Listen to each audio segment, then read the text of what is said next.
तो hello learners, welcome back to my YouTube channel. तो आज हम डिस्कशन करने वाले हैं 100 क्वेश्चंस फॉर फाइनेंशियल अकाउंटिंग। देखिए, जो फाइनेंशियल अकाउंटिंग के आपके क्वेश्चन आते हैं वो चेंज नहीं होने वाले। तो जितने भी क्वेश्चन रिपीटेड हुए हैं पीछे के एग्जाम्स में उनके साथ में डिस्कशन करूंगा। आप लोग पीडीएफ की बोलते हो, पर एक ध्यान रखना एक बात का कि जब आप कॉन्सेप्ट के ऊपर जाते हो ना, तभी वो चीज़ आपके लिए फायदेमंद होती है। अगर आप ऐसे एग्जाम्स दे रहे हो जो आपके जेवीएनएल जूनियर अकाउंटेंट जैसे एग्जाम्स हैं, उस वहाँ पे कॉन्सेप्ट क्लियर होना जरूरी है। अगर आप कितने भी पीडीएफ पढ़ जाओ उससे कोई फायदा नहीं है जब तक आपको कुछ भी समझ में नहीं आ रहा है ना। तो इसलिए आपको समझना बेहतर होगा। पीडीएफ तो आप बाद में रिवाइज कर सकते हो। पहली चीज आपके लिए प्रायोरिटी क्या होनी चाहिए कि वो चीज हमें समझ में आ रही है या नहीं आ रही है। अगर कुछ भी मॉडिफाई होता है क्वेश्चन के अंदर, क्या आप लोग उनको अटेम्प्ट कर पाओगे, वो चीज आपके अंदर होनी चाहिए। चलिए शुरू करते हैं हम। पहली क्लास हमारी 100 क्वेश्चंस की, और ये सीरीज आपकी आगे भी चलती रहेगी। चलिए पहला question, prefix of CS of members of the institute has been granted ICSI. दो संस्थान हैं आईसीएसआई और एक आपकी क्या आती है आईसीएआई। ठीक है, एक कोर्स की है आईसीडब्ल्यूए, तो वो आपकी अलग से है। इसमें सीएस बनते हैं, इसमें सीए बनते हैं, वहां पे कोस्ट अकाउंटेंट बनते हैं। क्लियर है। तो इनको ये जो आपका सीएस का जो उपसर्ग है यानी प्रीफिक्स है वो कब दिया गया, तो ये 23 जून 2007 को दिया गया। Next question, which of the following accounting principle differentiates between the owner and management. अब एक चीज समझिए, सीधा सीधा ओनर और बिजनेस की बात आ रही है। दो चीजें आपके सामने हैं, बिजनेस और ओनर। आपको पता है कि पृथक्करण की जो अवधारणा है उसके अनुसार जो बिजनेस करने वाला है और जो बिजनेस है वो अलग अलग चीजें हैं। यानी ओनर और बिजनेस के अंदर आपका क्या है, अलग अलग अस्तित्व है। तो इसको हम कहते हैं बिजनेस एंटिटी। इसीलिए आपका जो ड्राइंग है और जो कैपिटल लगाना है वो अलग अलग होता है। कैपिटल अगर ओनर लगाता है तो उसको बिजनेस क्या मानता है, लायबिलिटीज मानता है कि उसे ओनर को चुकानी है। और साथ ही जब आप ड्राइंग लेते हो तो जो बिजनेस है वो ये समझता है कि हम कुछ पे कर रहे हैं हमारे ओनर को। ठीक है, इसलिए आपके ड्राइंग इंटरेस्ट ऑन ड्राइंग और इंटरेस्ट ऑन कैपिटल दोनों ही स्टार्ट है इसी अवधारणा के कारण, जिसे हम बोलते हैं बिजनेस एंटिटी यानी व्यावसायिक अस्तित्व। Next question, accounting standards in India are issued. Bharat में लेखांकन जारी किए जाते हैं, किसके द्वारा लेखांकन जारी किए जाते हैं, क्या कोई बता सकता है? देखिए, जो आपके अकाउंटिंग स्टैंडर्ड है वो जारी करता है एएसबी। ठीक है, अकाउंटिंग स्टैंडर्ड बोर्ड। कौन करता है? Accounting standard board. Accounting standard board, ध्यान रखोगे इन चीज का। अकाउंटिंग स्टैंडर्ड बोर्ड, इसकी स्थापना कब हुई थी? इसकी स्थापना आप लिख लो 1977 के अंदर। अच्छा, ये किसके अंडर काम करता है? ये अंडर काम करता है आईसीएआई के अंदर, यानी इंडियन चार्टेड अकाउंटेंट इंस्टीट्यूट है, उसके नीचे काम करता है। इसकी स्थापना भी लिख लो आप 1949। क्लियर है। तो अकाउंटिंग स्टैंडर्ड बोर्ड जो है आपके अकाउंटिंग स्टैंडर्ड्स की स्थापना करता है, और ये इसकी किसके अंदर आता है? आईसीआई के अंदर आता है। तो इनडायरेक्टली रूप से हम इसको कह सकते हैं the institute of chartered accountants of India क्या करता है? आपकी स्थापना करता है ना। चलिए नेक्स्ट क्वेश्चन देखिए। नेक्स्ट क्वेश्चन क्या कहता है? Amongst the following statement find the odd one out with regards to bookkeeping। निम्नलिखित कथनों में से बही खातों के संबंध में कौन सा एक विषम है? चलिए स्टार्ट करते हैं हम पहले से। Book keeping has limited scope and concern with the recording classifying and summarising. क्या कहता है कि बही खाते का जो कार्य क्षेत्र है वो रिकॉर्डिंग, वर्गीकरण और सारांश से संबंधित है। सारांश से मतलब क्या है? उसको समराइज करना। वर्गीकरण क्या क्या है? जो अलग अलग एंट्रीज आपने की है उनको अलग अलग करना। रिकॉर्डिंग का मतलब क्या है? सीधी जनरल एंट्रीज करना। भाई जनरल एंट्रीज करते हैं तब उनको रिकॉर्ड करते हैं, और जनरल एंट्रीज को जब हम क्लासिफाइंग करते हैं तो हम खतौनी की बात करते हैं। समराइजिंग में फिर फाइनल अकाउंट्स की तरफ हम बढ़ जाते हैं ना। ठीक है, तो यहां से आपसे जो पूछा है कि इसमें ओड कौन सा है, चलिए आगे देखिए। बुक कीपिंग इज एसेंशियली एक क्लैरिकल वर्क। बही खाता मुख्य रूप से एक लिपिक कार्य है। Book keeping depends on accounting for making accounting records more useful. बही खाता लेखा अभिलेखों को और अधिक उपयोगी बनाने के लिए लेखांकन पर निर्भर करता है। बही खाता केवल मौद्रिक लेन देन को मानता है। बही खाता लेखांकन प्रक्रिया के बाद है, तो ये ऑप्शन गलत है। यहाँ पे ध्यान रखिए कि बुक कीपिंग के बाद आपकी अकाउंटिंग जो है वो शुरू होती है और अकाउंटिंग के बाद ऑडिटिंग शुरू होती है। तो सबसे पहले क्या आता है, बुक कीपिंग आता है, ठीक है, सबसे पहले बुक कीपिंग, फिर उसके बाद अकाउंटिंग, फिर उसके बाद ऑडिटिंग आता है। बस इसी चीज को, क्रम को याद कर लो, ये सारे क्वेश्चंस आपके सोल्व हो जाएंगे। चलिए, अकाउंटिंग स्टैंडर्ड 19 रिलेट्स, लेखांकन प्रमाप 19 किससे संबंध किससे है। देखिए, लीज बोला हुआ है, बंद की गई प्रक्रियाओं से, इंटेंजिबल एड से, ईपीएस से, किससे आपका जो है अकाउंटिंग स्टैंडर्ड एएस 19 है। तो ये आपके लीज से रिलेटेड है, लीज जो है अकाउंटिंग स्टैंडर्ड 19 के लिए है। नेक्स्ट क्वेश्चन देखिए, which one of the following statement is not true, कौन सा जो है कथन सही नहीं है। देख लीजिए कौन सा, the job of bookkeeping is analytical in nature, पुस्तपालन की कार्य विश्लेषणात्मक प्रक्रिया है। पुस्तपालन की बात हो रही है तो पुस्तपालन एनालिटिकल नहीं है, आपका कौन सा है, विवरणात्मक है, डिटेल्ड है, डिटेल्ड है। क्यों, क्योंकि इसके अंदर हम एंट्रीज वगैरह करते हैं तो उसके लिए नरेशन लिखते हैं, डिटेल आपकी समरी देते हैं कि जो एंट्री की गई है उसके अंदर क्या क्या है ना। तो ये विश्लेषणात्मक नहीं है, एनालिटिकल नहीं है, ये डिटेल्ड है ना। तो ए ऑप्शन ही आपका सही हो जाएगा, जो कि सही नहीं है। बाकी चीजें आप पढ़ सकते हो कि व्यापारिक लेन देनों को अभिलेखन करने हेतु पुस्तपालन कला एवं विज्ञान दोनों हैं, तो ये हम पहले ही बता चुके हैं, क्योंकि इसके कुछ रूल्स है, सिद्धांत है जिसके ऊपर हम वर्क करते हैं, इसलिए ये क्या है, विज्ञान है। कला इसलिए कि इसको हर इंसान नहीं कर सकता, जो अकाउंटिंग को जानता है वही कर सकता है, इसलिए ये कला और विज्ञान दोनों है। Transaction are recorded in certain set of books, लेन देन निश्चित पुस्तकों के समूह में विलिखित किए जाते हैं, ये भी आप लोगों को पता है। Bookkeeping is method of recording in account books, पुस्तपालन लेखा पुस्तकों में अभिलेखन की विधि है। बुक जो पुस्तपालन है, बुक कीपिंग है, जो वो रिकॉर्ड करने की क्या है, अकाउंट्स बुक की विधि है। चलिए नेक्स्ट क्वेश्चन की तरफ बढ़ते हैं। असेसमेंट ईयर स्टार्ट का निर्धारण वर्ष शुरू होता है, ये देखिए, ये जो बिजनेस है उस पर भी डिपेंड करता है, और वहां से जो जिस कंट्री में आप रह रहे हो वहां पे किस तरह का फाइनेंशियल ईयर चलता है या असेसमेंट ईयर चलता है, उसके ऊपर भी डिपेंड करता है। तो हमारा जो फाइनेंशियल ईयर है वो 1 अप्रैल से 31 मार्च है, और हमारा असेसमेंट ईयर भी जो है आपका 1 अप्रैल से 31 मार्च है, ठीक है, इसको आप समझ लीजिएगा। निर्धारण में शुरू होता है पूछा हुआ है, तो 1 अप्रैल 31 मार्च। काउंटिंग लेखांकन मानक 6, काउंटिंग स्टैंडर्ड 6 पूछा हुआ है, किसके लिए है। चलिए, इस चीज के ऊपर थोड़ा सा आपको चेंजेस करके करना पड़ेगा कि ये किसके लिए है। ये स्थायी संपत्तियों के लेखांकन के लिए है। आप मुझे लोग बताओ कि इसकी जगह अब कौन सा है। एक मिनट, ये लेखांकन, ये तो 10 आ गया अकाउंटिंग स्टैंडर्ड, एक मिनट, ये किसके लिए भाई, 10 के लिए है ना। ये है डेप्रिसिएशन अकाउंटिंग के लिए। अब जो डेप्रिसिएशन अकाउंटिंग जो अकाउंटिंग स्टैंडर्ड 6 में है, ठीक है, अकाउंटिंग स्टैंडर्ड 6 में जो आपका डेप्रिसिएशन है, अब उसको किस में शामिल कर दिया गया है, और इसको क्या कर दिया गया है, हटा दिया गया है, इसको विड्रॉ कर लिया गया है, और अभी अकाउंटिंग स्टैंडर्ड 10 ही लागू होता है आपके लिए, ठीक है, जो कि स्थायी संपत्तियों के लेखांकन के लिए यूज होता है, वही डेप्रिसिएशन उसके अंदर इंक्लूड कर दिया गया है। जबकि आपका अकाउंटिंग स्टैंडर्ड 6 जो है आपका क्या कर लिया गया है, विड्रॉ कर लिया गया है। नेक्स्ट क्वेश्चन देखिए।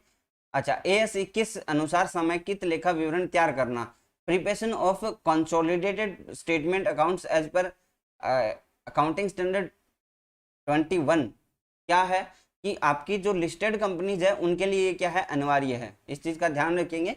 जो आपका AS 21 क्या कहता है कि आपकी जो लिस्टेड कंपनी है उसके लिए जो है कंसोलिडेटेड बैलेंस शीट बनाना अनिवार्य है। नेक्स्ट क्वेश्चन देखिए, विच of the following item would be specify included in the statement of cash flow and constructed in compliance with AS3, निम्नलिखित में से कौन सी मदें AS3 के अनुपालन में तैयार किए गए रोकड़ प्रवाह के विवरण में विशेष रूप से समाविष्ट होती है। AS3 आप लोग याद रखोगे कैश फ्लो के लिए है, और आपसे यहाँ पे पूछा है कि आपको रोकड़ प्रवाह के विवरण में विशेष रूप से समाविष्ट क्या करना होता है। ऋण का इक्विटी में परिवर्तन करना, संपत्ति को पट्टे पर प्राप्त करना, प्रचालन व गैर प्रचालन नगद प्रवाह सूचना। याद कीजिए आप यहाँ पे क्या लिखते हो, ऑपरेटिंग और नॉन ऑपरेटिंग जो कैश फ्लो इंफॉर्मेशन है वही आप इसके अंदर क्या करते हो, समाविष्ट करते हो। तो AS3 के अंदर आप क्या करते हो, ऑपरेटिंग एंड नॉन ऑपरेटिंग जो आपकी एक्टिविटीज है उनको दर्ज करते हो जो कैश से रिलेटेड है। लेखांकन की दूरदर्शिता सिद्धांत के संबंध में निम्न में से क्या सत्य है। ये बोलता है कि विच of the following is true regarding the prudence principle of accounting, आपकी दूरदर्शिता सिद्धांत। इससे ही आपको समझ में आ रहा है कि कोई ना कोई दूर की बात बोल रहा होगा। Taking care of the future losses, भावी हानियों को ध्यान में रखना। याद आ रहा है कुछ कुछ कि जो रूढ़िवादिता की परंपरा है उसके हिसाब से आप क्या बोलते हो कि जो भावी हानियां होने वाली है उसका आप आज ही प्रोविजन और आयोजन करो, है ना, यही तो चीज बोली गई है। और जो प्रॉफिट है उसको जब तक नहीं लिख सकते हम तब तक जब तक हो ना जाए, है ना, तो इसी को हम दूरदर्शिता सिद्धांत के नाम से जानते हैं। ठीक है, तो भावी हानियों को ध्यान में लेना, यही आपका दूरदर्शिता सिद्धांत है। भारत में लेखा मानक में कौन सा AS3 के मार्गदर्शन में तैयार किया जाता है? तो आप सबको पता होना चाहिए कि AS3 किसके लिए है, नगद प्रवाह विवरण, कैश फ्लो स्टेटमेंट के लिए। Accounting standard board of India was established in the year, लेखा भारतीय लेखांकन मानक परिषद की स्थापना किस वर्ष हुई? तो 1977। और जो आपका ICAI है वो क्या है? ICAI याद है ना, 1949, याद रखना इस चीज को। और ASB क्या है? 1977। क्लियर है? नेक्स्ट क्वेश्चन देखो, पुस्तपालन व्यापारिक तथा अन्य व्यवहारिक व्यवहारों का मौद्रिक रूप में लेखा करने की कला है। यह परिभाषा किसके द्वारा दी गई है? किसके द्वारा दी गई है? ये स्पाइसर और पैगलर द्वारा दी गई है। इसमें आपको घबराने की जरूरत नहीं है, बिकॉज आपकी परिभाषाएं इसके अंदर नहीं पूछेगा, लेकिन आपका RPSC जूनियर अकाउंटेंट उसके अंदर पूछता है, फर्स्ट ग्रेड के अंदर आपसे क्वेश्चन पूछता है, UGC नेट के अंदर ये क्वेश्चन पूछ सकता है ना, तो काफी सारे एग्जाम्स हैं जिसमें ये क्वेश्चन पूछता है। चलिए, दोहरा लेखा प्रणाली पुस्तपालन की वह प्रणाली है जिसमें व्यक्तिक तथा अवैयक्तिक खातों द्वारा लेखा किया जाता है। यह परिभाषा दी गई है किसके द्वारा? RN कार्टर के द्वारा ये परिभाषा दी गई है। किसके द्वारा दी गई है? RN कार्टर के द्वारा। RN कार्टर के द्वारा आपकी ये परिभाषा दी गई है। नेक्स्ट क्वेश्चन देखो क्या बोलता है कि पुस्तपालन कार्य जहां समाप्त होता है वहां से लेखाक्रम का कार्य प्रारंभ होता है। जहां लेखाक्रम का कार्य समाप्त होता है वहां से क्या शुरू होता है? अंकेक्षण शुरू होता है। सबको बताया था मैंने, बुक कीपिंग, सबसे पहले बुक कीपिंग, उसके बाद क्या आता है आपका लेखाक्रम यानी अकाउंटिंग, उसके बाद ऑडिटिंग। क्लियर है? चार्टेड अकाउंटेंट होते हैं, कैसे होते हैं? पेशेवर अंकेक्षक होते हैं। आपको बोला हुआ है कि ICAI के द्वारा जो CA बनते हैं वो आपके क्या होते हैं? प्रोफेशनल ऑडिटर होते हैं। व्यावसायिक व्यवहारों के परिणाम स्वरूप मालिक की पूंजी में से जिस मदों की वृद्धि होती है वह कहलाती है। क्या कहता है कि व्यावसायिक व्यवहारों में परिणाम स्वरूप मालिक की पूंजी में से जिस मदों से वृद्धि होती है वह क्या कहलाता है? वह कहलाती है आय। क्योंकि अगर आपकी कैपिटल बढ़ रही है इसका मतलब मालिक कमा रहा है, और मालिक की क्या हो रही है? इनकम हो रही है, इसलिए वो कमा रहा है ना। निम्नलिखित में से कौन सी सूचनाएं की प्रक्रियाओं को लेखांकन का अंतिम चरण है? अंतिम चरण क्या है भाई? सूचनाओं का संप्रेषण। इसकी एक पूरा फॉर्मेट होता है। देखिए, सबसे पहले क्या होता है कि वस्तुओं और सेवाओं का लेखन होता है, उसके बाद हम उसकी जर्नल एंट्री करते हैं, करता है ना भाई। जर्नल एंट्रीज हो गई, मान लो कि सभी रिकॉर्ड आपने लिख लिया, फिर उसको क्लासिफाइंग के रूप में आप खाता बही में खातों में लिखते हो। अलग अलग जो खाते होते हैं, जैसे ये तो क्या होती है, एक बुक होती है। अगर बड़ा बिजनेस है तो इसमें सहायक बहियां रख लेते हो आप लोग, इसमें एंट्री कर दी जाती है, लगातार एंट्री कर रहे हो आप लोग। फिर उसके अंदर क्या होता है, इसको खाता बही में डाला जाता है, जैसे राम का खाता, श्याम का खाता, मशीनरी खाता, जो भी आपके एक्सपेंसेस खाते। तो एक्सपेंसेस खाते तो हम कम बंद कर देते हैं, जो आपका नॉमिनल अकाउंट है ना वो आपके क्या हो जाते हैं? बंद हो जाते हैं। P&L से क्या हो जाते हैं? बंद हो जाते हैं नॉमिनल अकाउंट्स। और जो आपके रियल और जो पर्सनल अकाउंट होते हैं उनसे हमारा क्या बनता है? बैलेंस शीट बनता है ना, क्योंकि वस्तुगत खातों में क्या आती है? संपत्तियां वगैरह आती है, और आपके जो नॉमिनल अकाउंट है वो बंद हो गए। अब हमारे पास क्या कर रहता है? खाता बही बनाने के बाद शेष निकालना रहता है। उसके बाद हम शेष निकालते हैं और उससे क्या बनता है? फिर ट्रायल बैलेंस बनता है। उससे क्या बनता है? शेष निकालने के बाद ट्रायल बैलेंस बनता है। और ट्रायल बैलेंस बनने के बाद जो है आपका ट्रेडिंग अकाउंट और P&L अकाउंट बनाते हो आप लोग। ट्रेडिंग अकाउंट और P&L अकाउंट बनाते हो। अगर आप निर्माणी संस्था है तो मैन्युफैक्चरिंग अकाउंट भी इससे पहले बन जाएगा, है ना। तो उसके बाद आर्थिक चिट्ठा होता है। उसके बाद आपका P&L एप्रोप्रिएशन नियोजन खाता बनाता है कि हमें क्या कितना ट्रांसफर करना है, कितना रिजर्व में डालना है, वो सारी चीजें आप करते हो।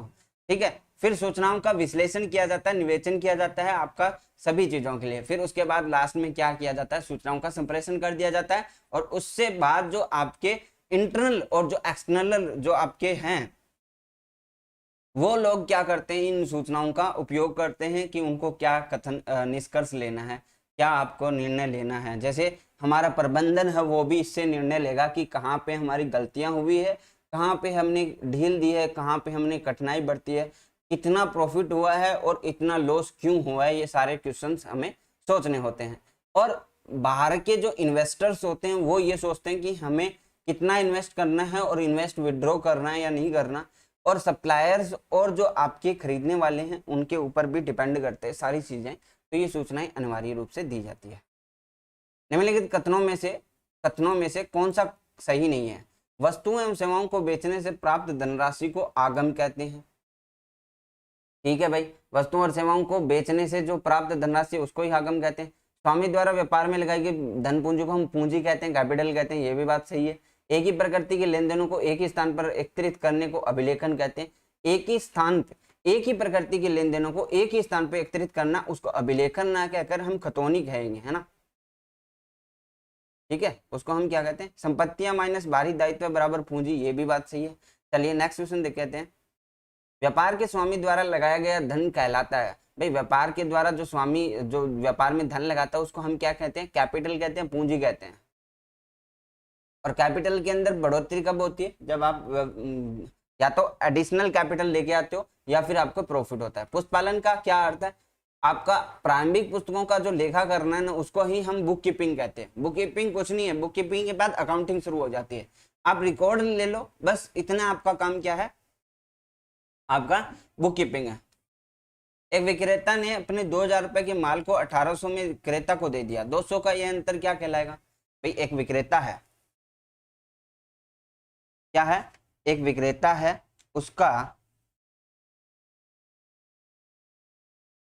उसको आपने क्या कर दिया? भाई 2000 का माल था और आपने क्या कहा? 1800 रुपये में दे दिया। आपने ये तो नहीं कहा कि उसने क्या किया है, नगद के लिए इतना में दे दिया। तो ये आपके लिए क्या होगी? व्यापारिक छूट होगी। क्या होगी? ट्रेड डिस्काउंट होगा। और ट्रेड डिस्काउंट की कहीं पे एंट्री नहीं होती है ना। चलिए नेक्स्ट क्वेश्चन देखिए, निम्नलिखित में से किसका उद्देश्य जिम्मा लेना है? तो स्वामित्व है। जिम्मा लेना किसका है? स्वामित्व है। लेखांकन का प्रमुख कार्य क्या है? लेखांकन का पूछा है ना कि बुक कीपिंग का। तो लेखांकन का देखो, श्रमिकों का अभिलेख, कार्य हेतु सुचारू आधार पर प्रदान करना, सूचना आधार प्रदान करना, व्यावसायिक लेन देनों का वर्गीकरण करना, वर्गीकरण में अभिलेख। ठीक है, तो व्यावसायिक लेन देनों का वर्गीकरण में अभिलेख क्या है? लेखांकन का प्रमुख कार्य है। नेक्स्ट क्वेश्चन देखिए, विच of the following is an accounting equation? Accounting equation हमेशा ध्यान रखिए क्या होगा? कैपिटल प्लस लायबिलिटीज बराबर एसेट्स। कैपिटल प्लस लायबिलिटीज बराबर क्या हो जाएगा? आपका एसेट्स हो जाएगा। बस एक ही चीज याद रख लीजिए, ज्यादा जरूरत नहीं है। आपका यहाँ पे ये दे रखा है कैपिटल एसेट्स माइनस लायबिलिटीज। आप इसको इधर उधर ट्रांसफर कर सकते हो। जैसे ए बराबर क्या है? सी एल है। अगर आप सी निकालोगे तो फिर ए माइनस एल हो जाएगा। अगर आप एल निकालोगे तो फिर ए माइनस एल हो जाएगा। घटेगा ए में से, और अगर दोनों हो, ए इधर दे रखा है तो फिर दोनों जुड़ेंगे। बस इस चीज का ध्यान रखिए, आपको कुछ देखना ही पड़ेगा। देखो एसेट्स माइनस लायबिलिटी, प्लस का निशाना नहीं होगा। एसेट्स माइनस लायबिलिटीज सही है।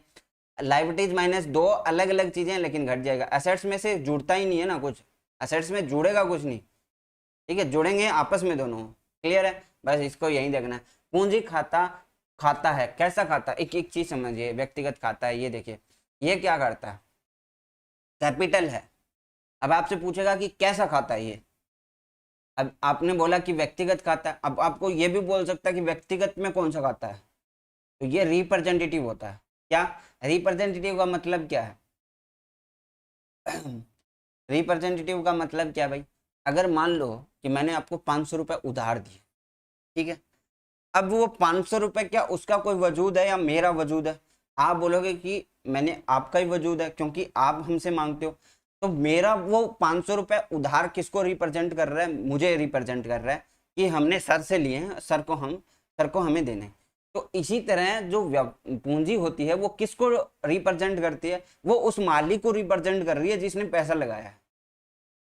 उस मालिक को रिप्रेजेंट करती है जिसने पैसा लगाया है। क्लियर है? समझ में आ गया? अब आपसे पूछेगा जैसे प्रीपेड एक्सपेंसेस है कैसा है? आउटस्टैंडिंग आपके वेजेज है तो वो कैसा है?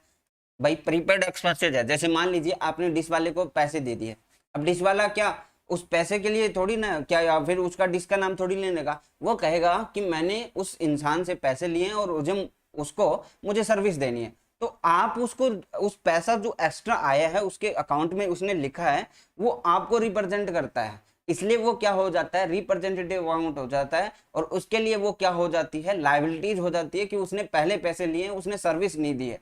लायबिलिटीज के रूप में आप क्या करते हो, लायबिलिटीज में नामात्र खाते नहीं लिखे जाते, और वो एक्सपेंसेस है इसलिए नॉमिनल अकाउंट है, इसको उसको लिखना ही नहीं चाहिए, बट वो क्या होता है, रिप्रेजेंटेटिव अकाउंट होता है, रिप्रेजेंटेटिव पर्सनल अकाउंट होता है, व्यक्तिगत खाता है, इसलिए हम बैलेंस शीट के अंदर जाते हैं इसको लेकर। ठीक है, आई होप आपको समझ में आया होगा। निम्नलिखित में से कौन सा एक सही लेखांकन समीकरण है, assets liabilities plus capital. Clear है, देखिए लायबिलिटीज प्लस क्या दे रखा है, कैपिटल, स्वामी की इक्विटी का मतलब वही होता है, एसेट्स बराबर। क्लियर हो गया, ये तो मैंने बता दिया।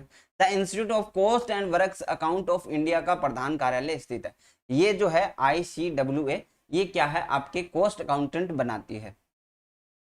ठीक है, तो यहाँ पे आपका क्या आंसर हो जाएगा कि इसका जो कार्यालय है वो कहाँ पर है, इसका कार्यालय कोलकाता के अंदर है, ICWA का। ठीक है, नेक्स्ट देखिए 29 हो गया। आधुनिक लेखा प्रणाली के जनक कौन है, लुकास पेसियोली, आपको सबको पता है, इसमें तो ज्यादा दिक्कत नहीं होना चाहिए, डबल एंट्री सिस्टम। निम्नलिखित में से कौन सा कार्य लेखांकन का नहीं है, लेखांकन का नहीं है, लाभ का अधिकतमीकरण, ये आपका नहीं है, ये मैनेजमेंट के लिए होता है। वैधानिक आवश्यकताओं को पूरा करना, व्यवसाय की संपत्तियों की रक्षा करना, अभिलेखों को व्यवस्था करना। ठीक है, नेक्स्ट देखो, कंसीडर द फॉलोइंग स्टेटमेंट, निम्नलिखित विचारों पर विचार कीजिए। चलिए विचार कर लेते हैं, आप कह रहे हो तो आपका विचार जरूर करेंगे हम। क्या कहता है ये क्वेश्चन, ये क्वेश्चन कहता है कि accounting is the language of business, लेखांकन व्यवसाय की भाषा है। क्या बोलते हो, क्या सही है, बात सही है, लेखांकन क्या है, व्यवसाय की भाषा है। एक चीज हमें समझ में आ गई, लेखांकन व्यवसाय द्वारा आवश्यक सभी सूचनाएं प्रदान करता है। अब ये इसको क्या कर रहा है, तर्क दे रखा है, ये बात हमने बोल दी कि आपका लेखांकन जो है व्यवसाय की भाषा है, accounting is the language of business. अब ये यहाँ पे इसके तर्क दे रहा है कि accounting provides all information needed bye a businessman, क्योंकि बिजनेसमैन को जो इंफॉर्मेशन चाहिए वो लेखांकन हमें प्रोवाइड करवाता है, इसलिए वो लेखांकन के व्यवसाय की भाषा है। तो ये बात भी सही है, तो ये दोनों कथन आपके क्या है, सही है और एक दूसरे के लिए समायोजित भी है। तो both A R and true and A R is the correct explanation of A. Clear है, नेक्स्ट देखिए क्या बोलता है, जनवरी में शुद्ध संपत्तियां कितनी है, 6000। In a business net assets on January 1 are 6000 and on January 31 are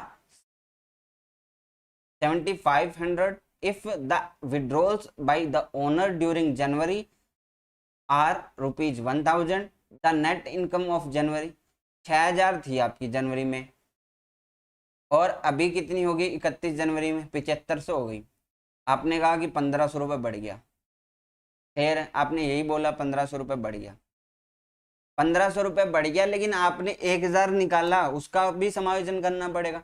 उसने कहा कि 1500 रुपये बढ़े हुए दिखा रहा है और 1000 मैंने निकाल लिया, फिर भी इसमें इतना बढ़ा हुआ है, तो आप बोलोगे कि टोटली हमारे पास 2500 बढ़े थे, उसमें से 1000 हमने निकाल लिए और 1500 क्या है, कैपिटल में जुड़ गए। तो आपका जो प्रॉफिट है वो कितना रहा, 2500 यानी 2500। Which one of the following does not constitute A current liabilities, चालू दायित्वों में सन्निहित नहीं होता, कौन सा है, कंटीजेंट लायबिलिटी आपकी क्या है, चालू दायित्वों में नहीं आती, कंटीजेंट लायबिलिटी आपकी चालू दायित्वों में नहीं आती। संभाव्य दायित्व है, आपके ऊपर केस चल रहा है, आपको पता नहीं है कि आपका दायित्व होगा कि नहीं होगा, पेनल्टी लग सकती है। प्रीपेड बीमा खाता है, प्रीपेड इंश्योरेंस अकाउंट इज क्या है आपके लिए, आपने पहले ही चुका दिया तो आप क्या है, आगे नहीं चुकाना पड़ेगा, आपके लिए संपत्ति है ना। क्लियर है, तो ये भी क्या होता है, हम बैलेंस शीट के अंदर इसलिए लिखते हैं क्योंकि ये भी रिप्रेजेंटेटिव क्या है, पर्सनल अकाउंट है, representative personal account.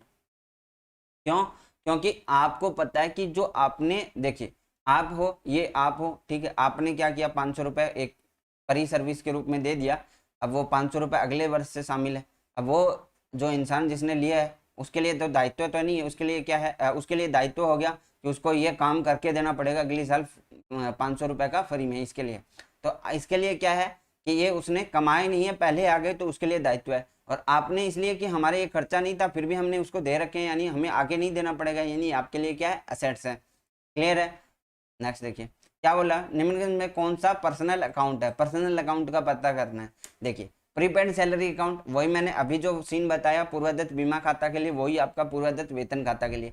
Drawing account, ये भी आपको पता है कैसे बताया था, आदत किराया खाता और उपरोक्त सभी। तो डी ऑप्शन आप लोग सही करोगे, इसके अंदर सारे कॉन्सेप्ट क्लियर है इसके अंदर मेरे हिसाब से। चलिए क्या बोलता है, which one of the following is not function of accounting, निम्नलिखित में से कौन सा एक लेखांकन का कार्य नहीं है। Keeping systematic record, protecting the properties of the business, व्यवसाय की संपत्तियों की रक्षा करना, परिणामों को अधिकतम करना। तो मैक्सिमाइंग दो रिजल्ट, जो परिणाम है उनको अधिकतम करना लेखांकन का कार्य नहीं है। लेखांकन का कार्य सीधा सा अकाउंट्स को रिकॉर्ड करो, रिकॉर्ड करने के बाद उनको क्लासिफाइंग करो, समराइजिंग करो, एनालाइजिंग करो, बस वही चीज़ है। आपको परिणाम अधिक चाहिए तो आप मैनेजमेंट को देखिए। विच of the following cases is not correct, कौन सा जो है आपका लेखांकन समीकरण सही नहीं है। तो एसेट्स लायबिलिटीज प्लस कैपिटल ये सही है, एसेट्स माइनस लायबिलिटीज सही है, एसेट्स माइनस कैपिटल सही है। जुड़ेगा नहीं, जुड़ेगा नहीं, डी ऑप्शन गलत हो जाएगा, जुड़ेगा नहीं पहले ही बता दिया।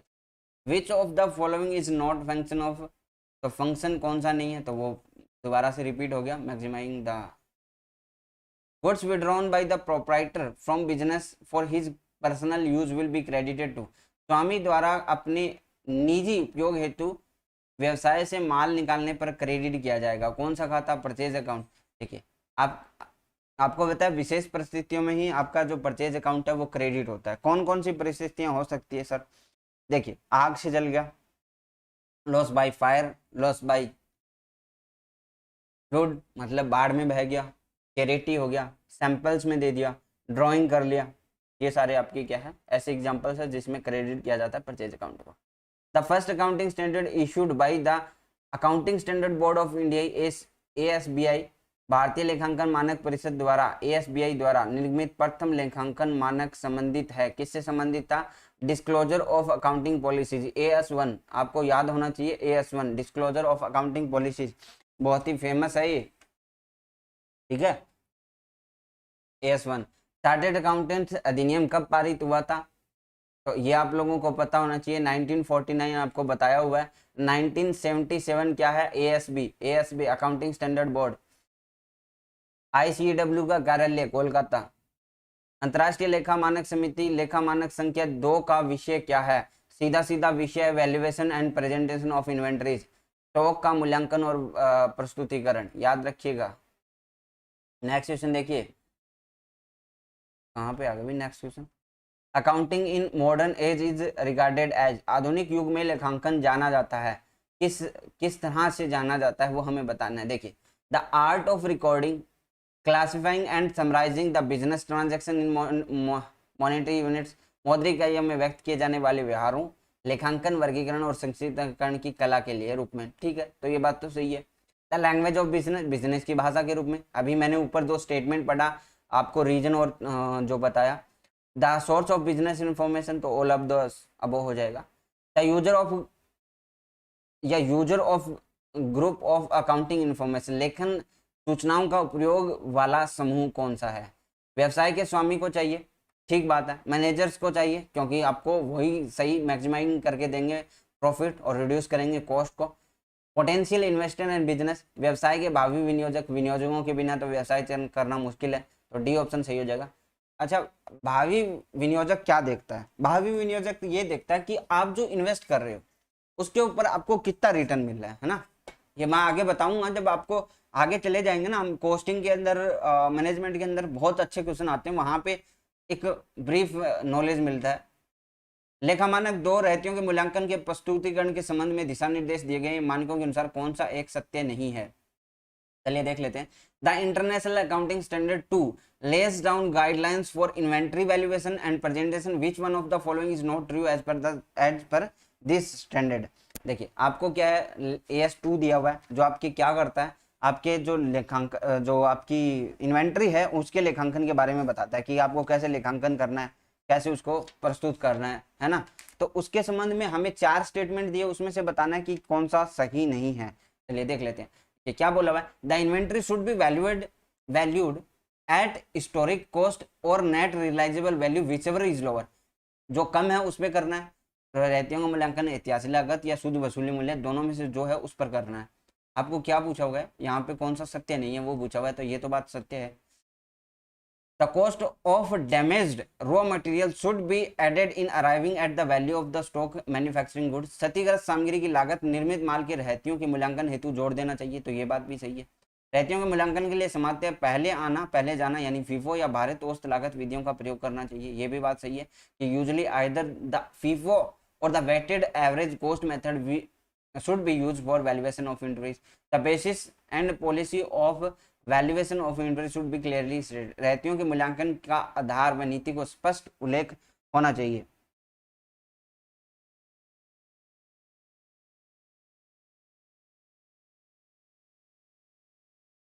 रहतियों के मूल्यांकन का आधार नीति को उल्लेख होना चाहिए, तो यहाँ पे क्या बोला कि अंतरराष्ट्रीय लेखा मानक 2 में रहतियों की पुस्तक शब्द में अनुसार कौन सा सत्य नहीं है, तो डी ऑप्शन सही है। नेक्स्ट क्वेश्चन देखिए, विच of the following statement is true, निम्नलिखित में से कौन सा कथन सत्य है, तो सत्य कौन सा है, देखिए building account is a nominal account, तो ये तो रियल अकाउंट है ना, बिल्डिंग अकाउंट नॉमिनल अकाउंट दे रखा है, तो ये तो चीज़ गलत है। Outstanding rent is account is non personal account, ये रिप्रेजेंटेटिव पर्सनल अकाउंट है, आप लोगों को बताया हुआ है, तो ये स्टेटमेंट भी गलत हो गया। Every debit has corresponding credit होता है, तो आपका एवरी डेबिट क्या होता है, क्रेडिट भी होता है। Incomes are debit and expenses are क्या है, क्रेडिट, ये आपको पता है। तो देखिए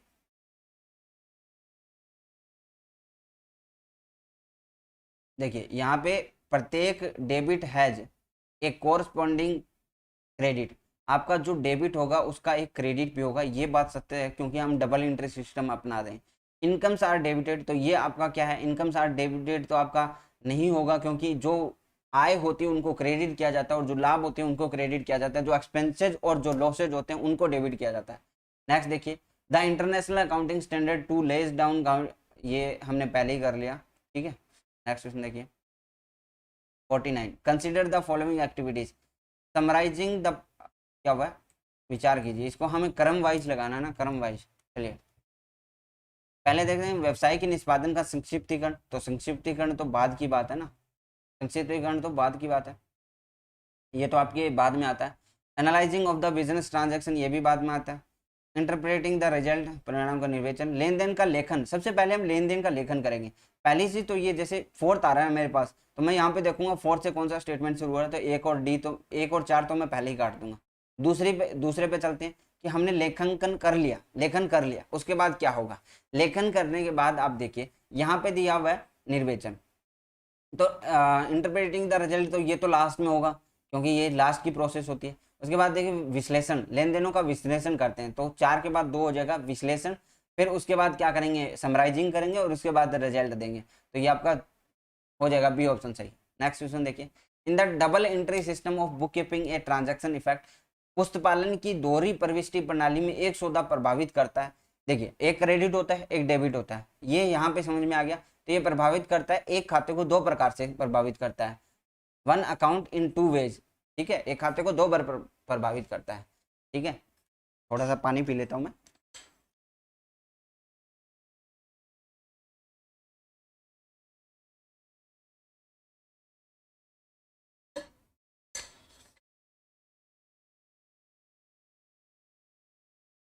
निम्नलिखित में से कौन एक लेखा समीकरण नहीं है, लेखा समीकरण देखनी है तो देयताओं को हम लायबिलिटीज बोलते हैं, ये चीज ध्यान रखिएगा, आप कंफ्यूज हो जाओगे। तो देखिए समीकरण, लेखा समीकरण नहीं है, एसेट्स कैपिटल प्लस लायबिलिटीज दे रखा है, तो ये तो होती है। आपका देयताओं में से पूंजी नहीं होगा, परिसंपत्तियों में से पूंजी हो जाएगा, परिसंपत्तियों में से देयताएं पूंजी हो जाएगा, तो आपका बी ऑप्शन जो है वो आपकी कोई समीकरण नहीं है। नेक्स्ट क्वेश्चन देखिए, निम्नलिखित में से सही लेखा समीकरण कौन सी है, तो देखिए आपको बताया है कि संपत्तियों में कुछ भी नहीं जुड़ेगा, तो यहाँ पे देखिए संपत्तियां माइनस दायित्व दे रखा है, तो ये आपका क्या है, पूंजी बराबर क्या, एसेट्स बराबर पूंजी बराबर कैपिटल बराबर क्या दे रखा है, एसेट्स माइनस लायबिलिटीज दे रखा है, तो यही आपका समीकरण सही हो जाएगा क्योंकि मैंने कहा संपत्तियों में कुछ भी जुड़ेगा नहीं। यहाँ पे दे रखा है पूंजी सामान्य संचय प्लस दायित्व, ये भी सही नहीं है। पूर्वाधित दायित्व प्लस संपत्ति, ये भी नहीं है, क्योंकि पूर्वाधित बीमा, बैंक ओवरड्राफ्ट प्लस लेनदार, ये भी सही नहीं है। तो इसमें कुछ भी सही नहीं है, सिर्फ ए को छोड़ के। आपको बस एक ही समीकरण ध्यान में रखनी है इसके लिए, असेट्स बराबर कैपिटल प्लस लायबिलिटीज, और कुछ भी नहीं। प्रथम माना लेखा परीक्षा व्यवहार टैप 1 संबंधित है, किससे संबंधित है? ये संबंधित है आपका वित्तीय विवरणों के लेखा परीक्षण के उद्देश्य से एवं कार्य क्षेत्र से, यानी स्टैंडर्ड ऑडिटिंग प्रैक्टिस टैप बोलते हैं उसको। अब उसको AAS कर दिया गया, ऑडिटिंग एंड अश्योरेंस स्टैंडर्ड, ठीक है। तो इसके संबंध में आपको ज्यादा कुछ नहीं जानना। कंपनी के एकीकरण से संबंधित लेखांकन किया जाता है, किससे? एकीकरण से संबंधित। तो आपका कौन सा ऑप्शन सही हो जाएगा? AS 14 आपको याद रखना चाहिए। कौन सी? कंपनी के एकीकरण से। AS 20 के लिए क्या है? EPS याद रखिए, EPS प्रति अंश आय अर्जन। और AS 16 ऋण संबंधित लागत का लेखांकन है, और AS 12 सब्सिडी सरकारी अनुदान का लेखांकन से संबंधित, ठीक है। चलिए, निम्नलिखित में से कौन सा समीकरण है? समीकरण कौन सा है भाई? एसेट्स प्लस दायित्व प्लस पूंजी है, तो सी ऑप्शन सही कर दोगे, इसमें कोई बड़ी बात नहीं है। एक व्यापार के शुद्ध मूल्य, एक व्यापार के शुद्ध मूल्य का अर्थ क्या है? शुद्ध मूल्य का अर्थ होता है कुल संपत्तियां माइनस टोटल एक्सटर्नल लायबिलिटीज जो है वो घटा दीजिए, आपका शुद्ध मूल्य आ जाएगा। यानी कुल संपत्तियां हैं उसमें से बाह्य दायित्व घटाने आपको। कौन से? बाह्य दायित्व। लेखा मानक 8 किससे संबंधित है? बता सकता है कोई? लेखा मानक 8 किससे संबंधित है? आप लोग देखते हो कि रिसर्च एंड डेवलपमेंट से संबंधित है लेखांकन मानक 8। लेखांकन मानक 8 किससे संबंधित है? शोधन एवं विकास हेतु। लेखांकन मानक 3 किसके लिए? कैश फ्लो स्टेटमेंट के लिए, सबको पक्का याद हो गया होगा। काउंटिंग लेखांकन क्या है? लेखांकन है recording, classifying, summarising and business transaction. Accounting standard in India are prescribed by. Bharat में लेखांकन मानकों का निर्धारण कौन करता है? ACB। और ACB किसके बिहाफ पे करता है? ये आपके करता है ICAI, ठीक है। यहाँ पे कौन सा ऑप्शन दे रखा है अभी ICAI का? देखिए यहाँ पे दे रखा है ICAI, institute of chartered accountants of India, D option. इसकी स्थापना 1949, ASB की स्थापना 1977। क्लियर है ना? ये तो याद हो जाएगा, कोई दिक्कत वाली बात नहीं है। चलिए, the objective of a business organisation do not include. एक व्यावसायिक प्रतिष्ठान के उद्देश्यों में सम्मिलित नहीं है। क्या सम्मिलित नहीं है? तो आपका क्या है? मैक्सिमाइजेशन ऑफ टोटल इन्वेस्टमेंट, सकल विनिवेश को अधिकतम करना एक व्यवसायिक प्रतिष्ठान के उद्देश्य में शामिल नहीं होता। नेक्स्ट क्वेश्चन देखिए, the Indian accounting standard 10 is related. तो आपको पता होना चाहिए, डेप्रिसिएशन को उसको शामिल कर दिया गया है AS 10 के अंदर। ये आपका स्थिर संपत्तियों के लेखांकन से संबंधित होता है, और जो आपका डेप्रिसिएशन है वो उन्हीं पे लगता है। लेखा मानक 14 के अनुसार क्रय प्रतिफल भुगतान हेतु जो निम्नलिखित में से किसी एक को देय होता है, वो क्या है? वो होता है आपका अंशधारी। लेखांकन अनुसार क्रय प्रतिफल का भुगतान जो है वो किसको प्राप्त होता है? किसी एक को देय होता है, अंशधारी को। नेक्स्ट क्वेश्चन देखिए, लेखा मानक 14 किसके लिए भाई? 14 अभी पीछे ही बताया था, सम्मिश्रण हेतु लेखांकन। किसके लिए? एकीकरण के लिए, कंसोलिडेट।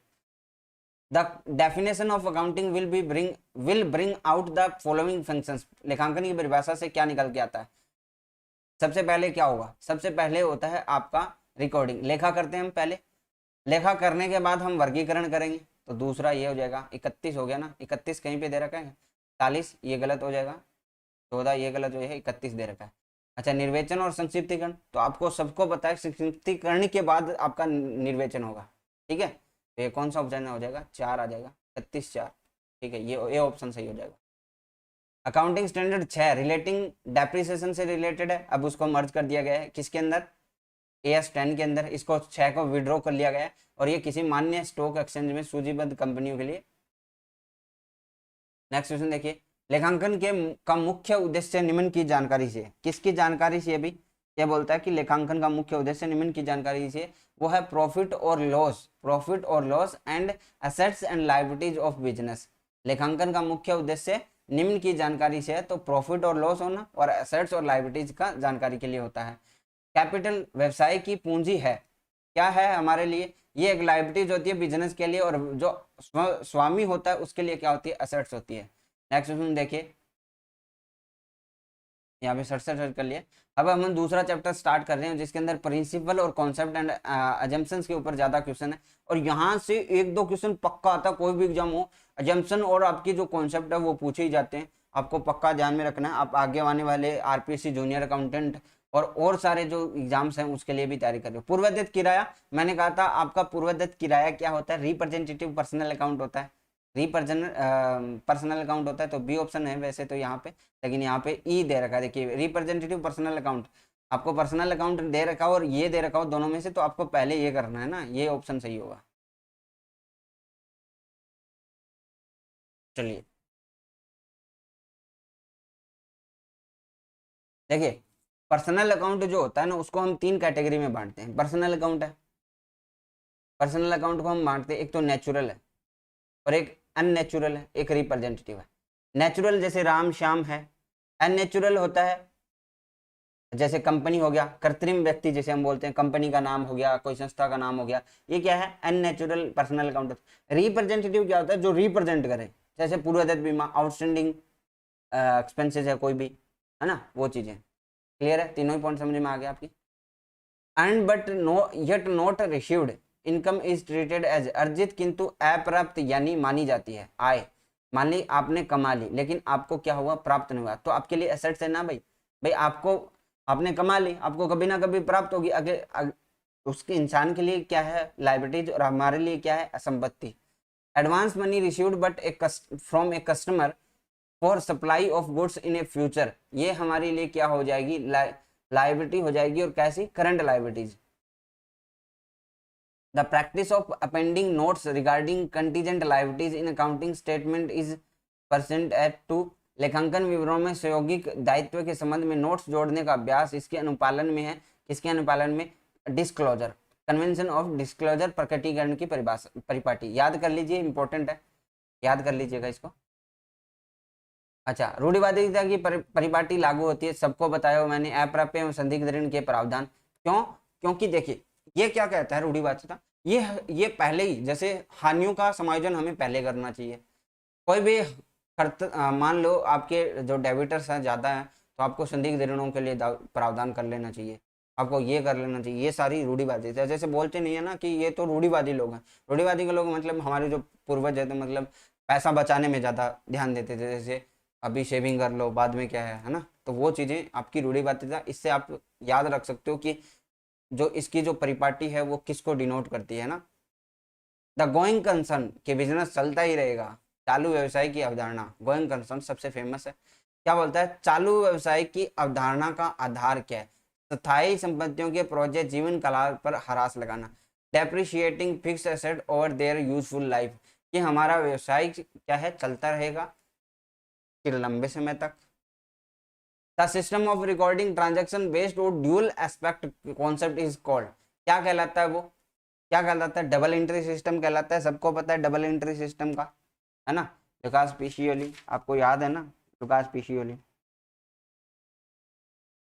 चलिए ये तो आपका हो गया, बी ऑप्शन आप लोगों को पता है, double entry system. Next question देखिए,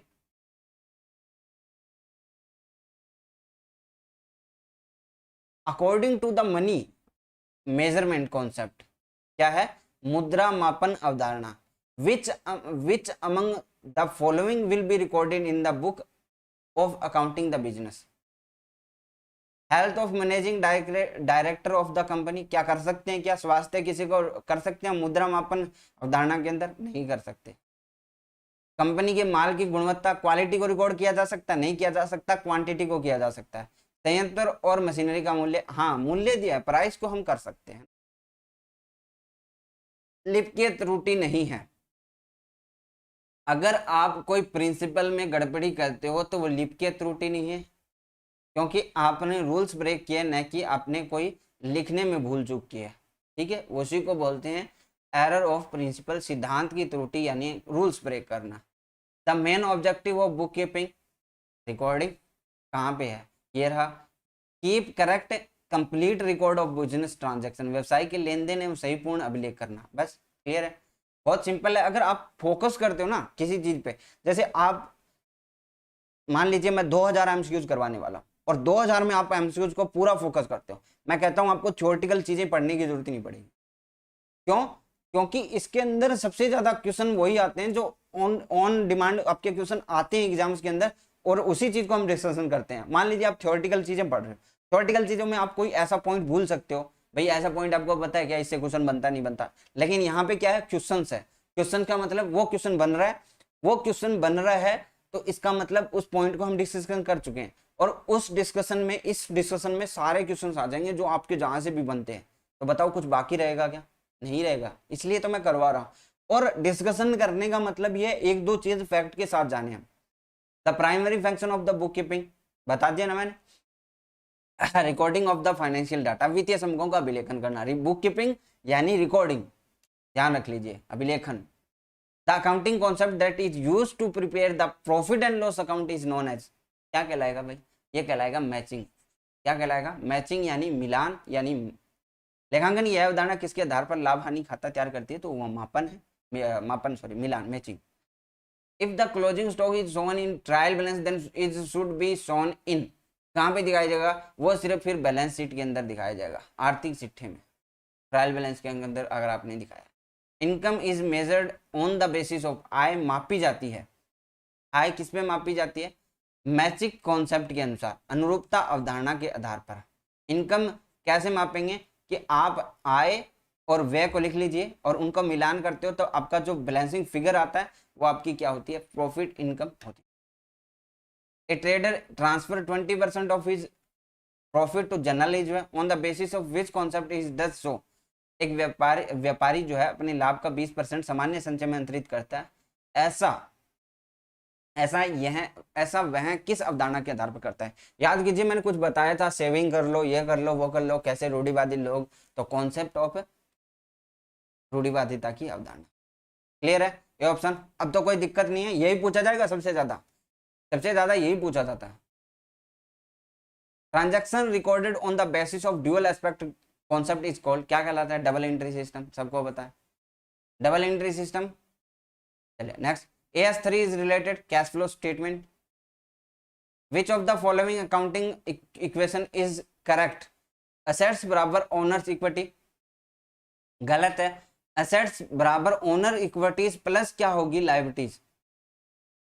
Assets liabilities plus owner equities, ये सही है। Assets बराबर liabilities, ये गलत है। Assets प्लस liabilities जुड़ेगा नहीं है, भी गलत है। ठीक है, चलिए नेक्स्ट देखिए क्या गलत है। उपार्जन अवधारणा, एक्वायरल जो आपका कॉन्सेप्ट है वो किसके लिए है, आगम के लिए, इसके लिए आगम के लिए। When accounting standard board of India is constituted, Bharat में लेखांकन मानक बोर्ड का गठन कब हुआ, याद कीजिए, 3 बार याद करा चुका हूं, 1977, 1949 ICA की स्थापना, ICWA का कार्यालय Kolkata. Trade discount is allowed for, trade discount क्या है, ट्रेड डिस्काउंट होता है बिक्री बढ़ाने के लिए, और कैश डिस्काउंट होता है आपका नगद भुगतान लेने के लिए। अब जैसे आप बोलो आपकी बिक्री नहीं हो रही, ठीक है, आपने कहा कि 70% डिस्काउंट है, 70% डिस्काउंट है, यानी आपके 30% प्राइस, आप उसका प्राइस बढ़ा लो, वो कर लो, वो चीज़ें तो जो है वो आपकी बिजनेस की चीज़ है। जैसे मान लीजिए 100 रुपये का है, 100 रुपये का आपने इसके ऊपर 200 टैग कर दिया, अब आप बोलोगे 50% डिस्काउंट है, 50% डिस्काउंट में कितने की जाएगी, वो 100 रुपये की जाएगी, आपका वही प्राइस है, लेकिन आपका डिस्काउंट कितना दिखा रहा है, 50% दिखा रहा है। लेकिन ये क्या होता है, बिक्री बढ़ाने के लिए। अगर आपसे ये बोलते हो कि भाई 1000 रुपये की चीज़ है और तुरंत भुगतान करने पर 800 रुपये, तो कैश डिस्काउंट इसको बोलते हैं, कि नगद प्राप्त करने के लिए आप क्या कर रहे हो, डिस्काउंट दे रहे हो। जैसे हम बोलते हैं ना कि डाउन पेमेंट वगैरह, ये सारी चीज़ें आपके दिमाग में आती है, वो चीज़ें यही है। चलिए मैच करना है हमें लिस्ट 1 और लिस्ट 2 को। चलिए बहुत अच्छे से मैच किया आप लोगों ने, आपको याद होगा सब कुछ मेरे हिसाब से। पहले लेते हैं Indian accounting standard AS AS कितना लेते हैं, 16 लेते हैं। AS 16 में क्या है बताइए, तो इसके अंदर है प्रॉपर्टी प्लांट एंड इक्विपमेंट्स, ये याद कर लीजिए, प्रॉपर्टी प्लांट एंड इक्विपमेंट, ठीक है। AS 38 को किसी को याद है क्या, अमूर्त परिसंपत्तियां कहीं पे दे रखा है, इंटेंजिबल एसेट्स, इसके सामने लिख लीजिए इंटेंजिबल एसेट्स, ठीक है। अच्छा आगे AS 17 मतलब AS 17 पट्टा लीज है क्या, AS 17 लीज, लीज दे रखा क्या कहीं? हाँ, लेखांकन लीजिंग। AS12 तो सबको याद ही रहता है ना, AS12 की तो कोई इश्यू ही नहीं है। आयकर, इनकम टैक्स, इनकम टैक्स ये तो फेमस है AS12, लिख लीजिए। काउंटिंग स्टैंडर्ड मैं अलग से करवा दूंगा एक वीडियो में, इसमें कोई दिक्कत वाली बात नहीं है, पहले भी करवाया मैंने। Preparation preparation of consolidated balance sheet of holding company and subsidiary company is done, 3 बार आ चुका है ये। AS21 याद कर लीजिए, AS21 याद कर लीजिए। 11 जो है आपका विदेशी विनिमय दर में परिवर्तन के लिए है, और 22 क्या है, आय पर कर का लेखांकन, और 23 क्या है, मिश्रित वित्तीय विवरण में विनियोगों का लेखांकन। नेक्स्ट कीजिए, interest on loan taken for the purchase of fix assets is a, स्थायी संपत्ति का क्रय करने हेतु लिया गया ऋण पर ब्याज।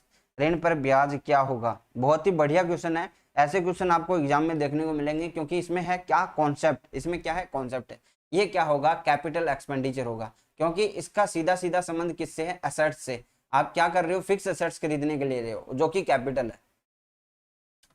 Dual aspect concept result in the following accounting equation. क्या होगा? देखो यहाँ पे सीधा सीधा आपको नजर आ रहा है, कैपिटल प्लस लायबिलिटीज बराबर एसेट्स। सी ऑप्शन आप लोग कर दोगे बिना पूछे ताछे। When a business is purchased, any amount paid in excess of the total of assets minus the liabilities taken is called। जब किसी व्यवसाय को क्रय किया जाता है तो लिए गए दायित्वों को घटाने के बाद बेची कुल संपत्तियों के मूल्य से अधिक भुगतान की राशि को क्या कहा जाता है? तो उसको हम कहते हैं गुडविल। क्या कहते हैं भाई? गुडविल। आप समझिए इस चीज को कि जब किसी व्यवसाय को क्रय किया जाता है, हमने क्रय किया, तो दिए गए दायित्वों को घटाने के बाद बची कुल संपत्तियों के अधिक मूल्य। जैसे मान लीजिए, अब मैं यहाँ पे एक बहुत ही अच्छा कॉन्सेप्ट है, मेरे पास 100 रुपए की, मेरे पास 1000 रुपए की संपत्तियां हैं, और मेरा 100 रुपए का क्या है? दायित्व है। आप इस चीज को खरीदना चाह रहे हो, ठीक है, आपने कहा मैं तुम्हारे बिजनेस को खरीद रहा, मैंने, इसने आपके हिसाब से ये वैल्यूएशन कितनी है? आप घटा के बताओगे 900। मैंने कहा मैं रुपए 1200 लूंगा, और आप देने को तैयार भी हो 1200। इसका मतलब कि मैं 900 वाली चीज का 1200 दे रहा हूं, तो इसके सामने कुछ ना कुछ है इसके पास, तो वो क्या है? आपकी गुडविल है। वो क्या है? आपकी गुडविल है। ठीक है, गुडविल का मतलब समझ गए ना आप लोग? कई बार क्या होता है कि ब्रांड की चीजें तो गुडविल के साथ ही जाती है। What is the underlying concept and concept that support the immediate recognition on an estimated loss। अनुमानित हानि की तत्काल पहचान का समर्थन करने वाली अंतर्निहित अवधारणा क्या है? तो वो है विवेक की अवधारणा। रिस्पॉन्सिबिलिटी अकाउंट, उत्तरदायित्व लेखांकन का मतलब क्या है? Ensure the cost become the responsibility of specific manager. यह सुनिश्चित करना कि लागत विशिष्ट प्रबंधक की जिम्मेदारी बन जाती है। लक्ष्य क्या है इसका? Ensure the cost become the responsibility of a specific manager. इसलिए हम क्या करते हैं? ये रिस्पॉन्सिबिलिटी अकाउंटिंग होती है, जिसमें उत्तरदायित्व होता है, किसी भी जो भी अधिकारी होता है उसके ऊपर उत्तरदायित्व होता है। विंडो ड्रेसिंग, दिखावे पर प्रतिबंध का कारण क्या है? उसका है प्रकटीकरण की अवधारणा, डिस्क्लोजर, कॉन्सेप्ट ऑफ डिस्क्लोजर।